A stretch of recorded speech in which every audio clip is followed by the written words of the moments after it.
Hello, my name is Tapio. It's actually an old Finnish name which is referring to the forests. So I have seen artificial intelligence development for more than 20 years, but I was still astonished to see a 4-year-old kid use AI applications by herself last year. And during the recent weeks, I had a few holidays and I condensed 5 main themes that led to the development of this technology from my point of view. And I named this presentation, Why Are We Living the Age of AI Applications Right Now? So the long innovation path to this bedtime story magic. But let's start with those bedtime stories. So I last year observed a kid that was using AI to develop these. So these are real bedtime stories that the 4-year-old kid was creating. So she did not know how to write and she did not know how to read, but she still had very precise visions on what those bedtime stories should contain.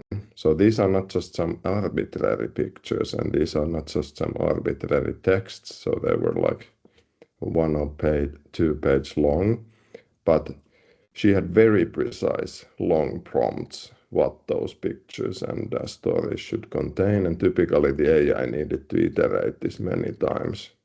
And then she was able to listen and view the results, and if there was some mistakes, again, there was more iterations. So seeing this interaction live, it sort of, in a way, blew my mind still. And as of myself, I have been lucky to work with a lot of smart people throughout my professional career. So I started in AI research. There was a lot of smart people working there, for example, Seppo Linnaima. And throughout my career, through healthcare, retail, and tax domain, and now recently in HR, I've seen many SaaS companies grow, and there's already one unicorn in this family, and let's see where the future will take these companies. If you want to see more, you can check my LinkedIn profile. And if you prefer a written version, so I know that some people prefer like listening and seeing pictures, but I also wrote these ideas into a more traditional PDF, and it's available in the Cornell University online archive, and you can see the link here or use the QR code. So what was the research method, sort of what I used? Well, I started from this observation that, well, basically this kid is just speaking to the phone in Finnish. The phone understands, and then images and text come out, and it's also speaking back in Finnish. And then I was asking, like, where did this technology actually came from?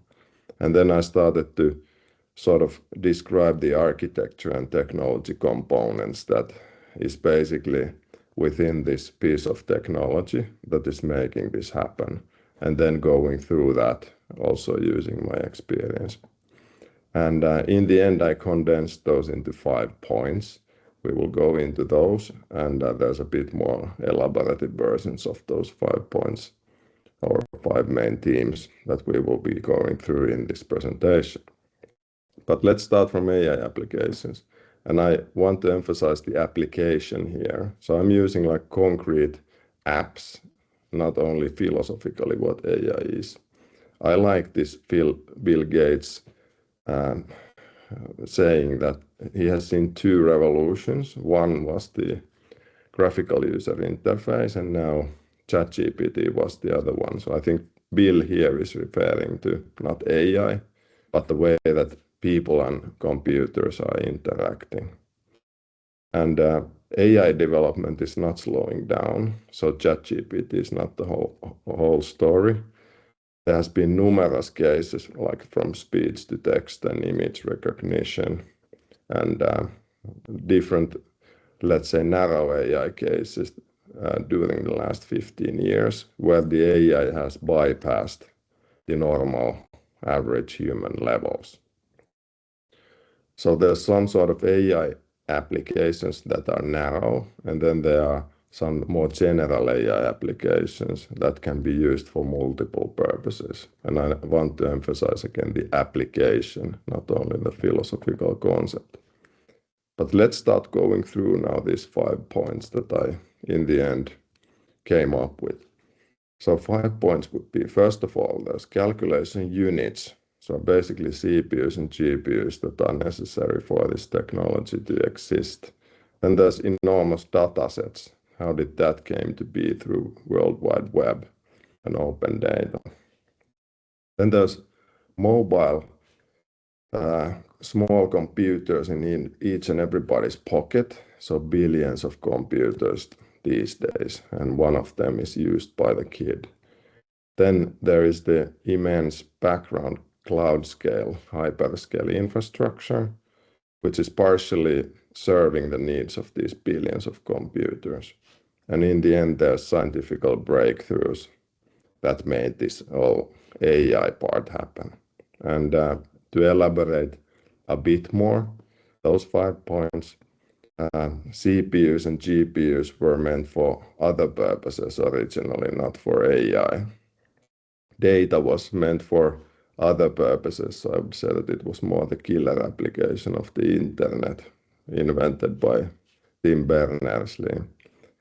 Calculation scale from the mobile technology point of view was meant for other purposes, not the AI. It was more the evolution of the communication technology, and recently through iPhones and the smartphones, which are essentially small computers. And calculation scale, that happened induced by the demand of these billions of computers. So now, recently, hyperscalers are building data center farms that require nuclear power plant scale electricity consumption.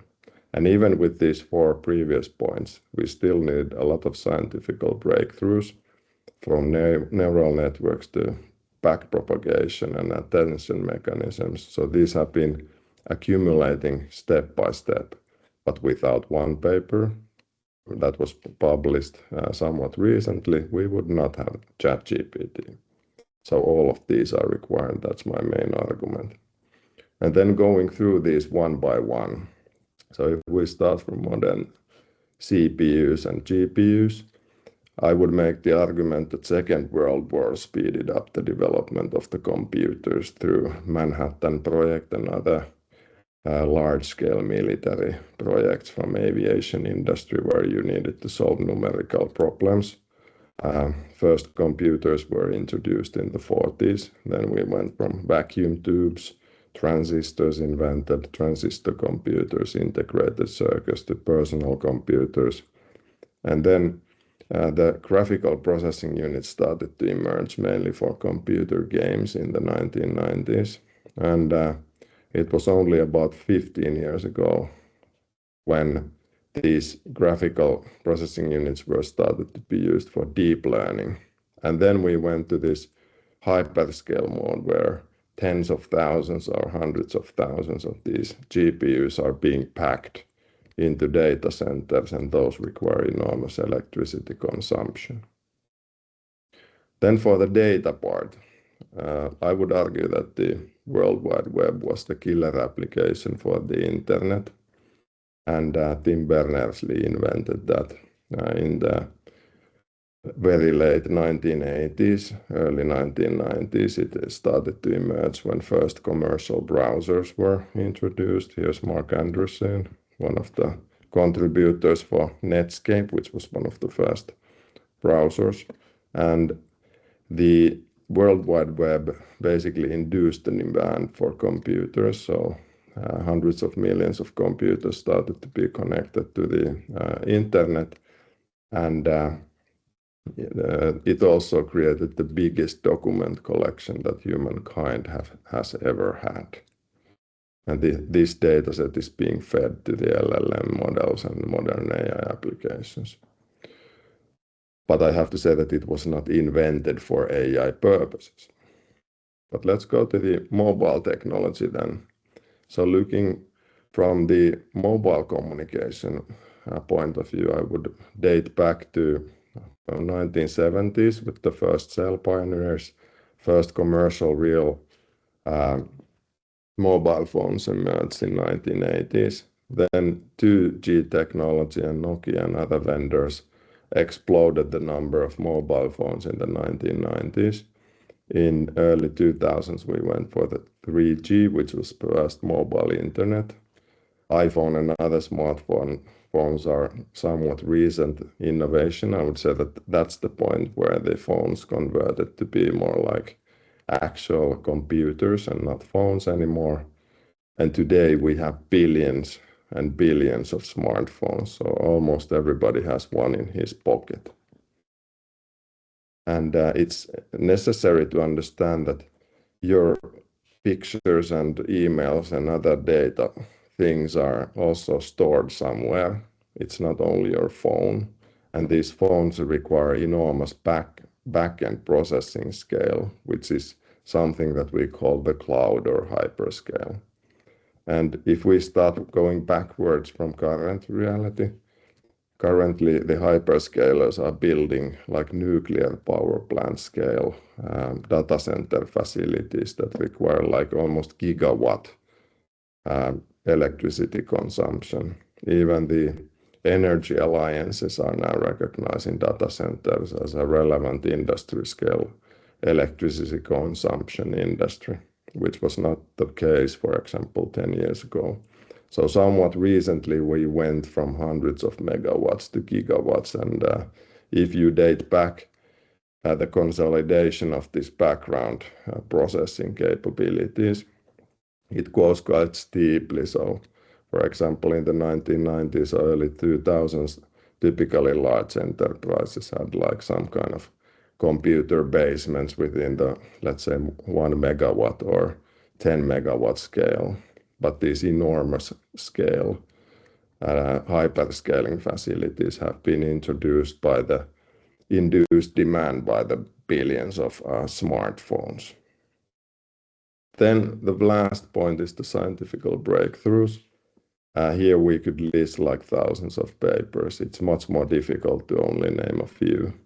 But I would focus on the neural network development. So early versions of those emerged in the 1940s. I would also name the Turing test in 1950 to define what AI characteristics are.